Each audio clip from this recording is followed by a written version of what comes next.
Okay guys, hey, it is hot in Colorado. Woo, I just came home, walked home from work and got my nails done. I got the gel this time, so $23 there.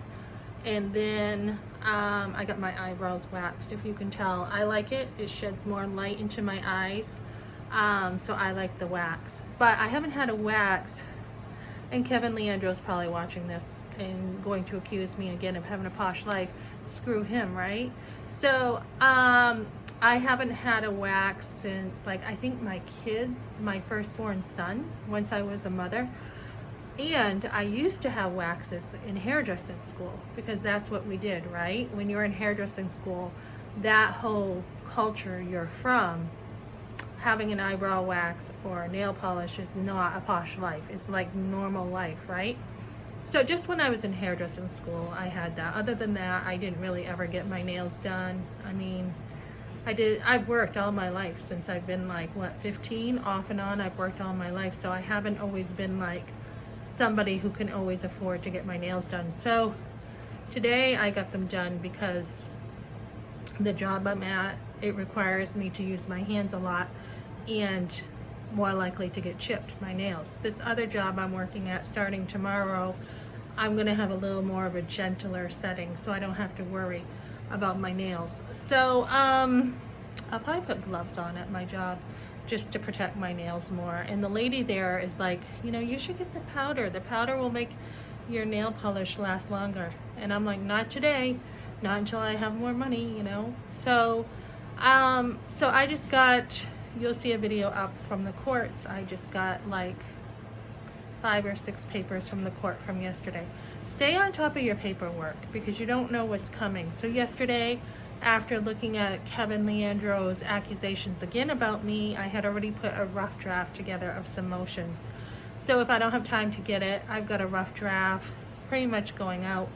I haven't really worked too hard on making my stuff really neat or making it really professional because this is a time of like a rough draft that you are dealing with a court and everyone says what they want and then you're not really official.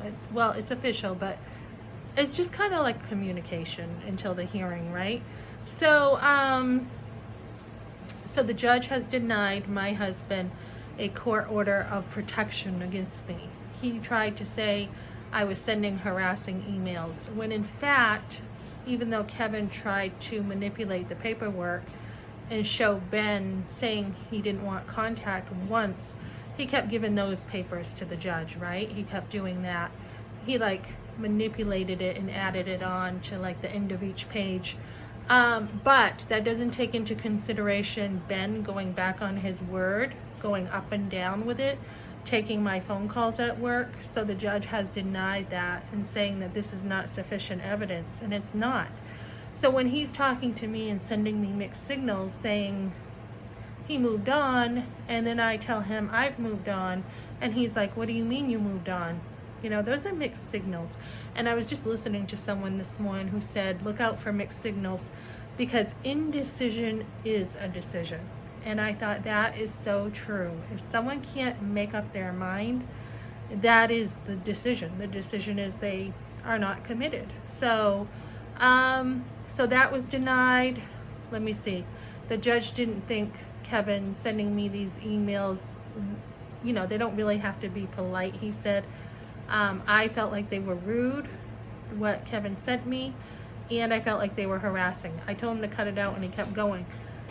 So 4 times for Kevin. And Kevin didn't have to contact me at all because if he didn't get what he wanted, he can go right to the court, and he knows this. He can get a motion in for the court. And so he chose instead to try to bully me to give him what he wanted, and it didn't work. So then the judge has denied some other things and said wait until the hearing. So I'm very happy about this. And I had that mail today in my hand thinking, okay, this could be the divorce. And before I opened it, I'm like, how am I going to react? How am I going to feel? My husband chose this. This was his choosing. I've had people say, did you want the divorce? My husband totally chose this. I'm like, look, and I put him to the test. I'm like, if you're not happy in your marriage, you can divorce. If you are going to, be up and down like, oh, I'm sorry I assaulted you. Oh, I miss my family. And then turn around and, lash out at me again verbally. And then be like, I'm going to kick your ass and everything. And then be like, oh, I'm sorry. And then do it again. Oh, I'm sorry. Do it again. Scream and yell. I mean, I honestly wondered if he had cancer again, because I'm like, what the heck is going on, right? So I have challenged him and said, if you're not happy, you can get a divorce. If you don't want to work at a relationship, you don't have to be in one. So he chose not to be in one. And I could have divorced him years ago because he had threatened to divorce me, and I didn't because I had kids. And because I try to be somebody who tries to work things out as much as I can. My dad disowned me, slammed the door on my face when I went back, so I'm like, okay, see ya. Never looked back again. My mother, she was like, after she had COVID, I contacted her and tried to talk to her because she was in the hospital. Through the grapevine in my family, I hear, oh, she feels like it's too hard to work at relationship after all these years, when she didn't want relationship. So again, okay, see ya. See ya. I will work at something until somebody's like really like, they really want to reject me and really don't want to work at things. I will be like, see ya. So my husband trying to say I sent him, all these harassing emails, when I'm trying to work it out with him and show him he's going in the wrong direction, he has been like, oh, I'm going to get a court order now. Totally self-centered, trying to put me down to make himself feel better. And I'm like, okay. So I was just like, okay, I'm not going to contact him again. And I haven't. It's been like months. It's been a few months. I haven't even contacted him. I don't know. It's been a while. So I don't talk to him. And I'm not going to talk to him. If he reaches out again, there will be no communication with him ever again. He made his decision. He's not coming back this time. Back in '89, when I graduated early from high school, I went right to college after graduation, and he took a fit because I was going to college. So I put down a lot for him. The college was more me because I felt like, okay, I don't think this is for me. I didn't have any encouragement at the time. But when I went to hairdressing school too, he was like, why are you in hairdressing school? I want your time. And we had a big argument then. And the girls I was with in hairdressing school, they're like, he's a jerk, Melissa. You ought to you ought to leave him. He's a jerk. And I did, because he was being a jerk to me. And then he cried again, oh, I miss you, and left notes on my card. Let's work it out. Okay, fine. And then I had my firstborn son. It's like, okay, it's for good now. So the only other time he did this was we were living together on Monroe Street. We lost the apartment. It was our first one, extremely expensive. College wasn't working out for me, and that job wasn't. And if a job doesn't work out for me, I will jump right back like I did then at the Cat and Fiddle. I will jump into another job. So he's like, oh, I want my freedom. And I tell you, that was the most destructive time I had ever been in my life. I had my first boyfriend.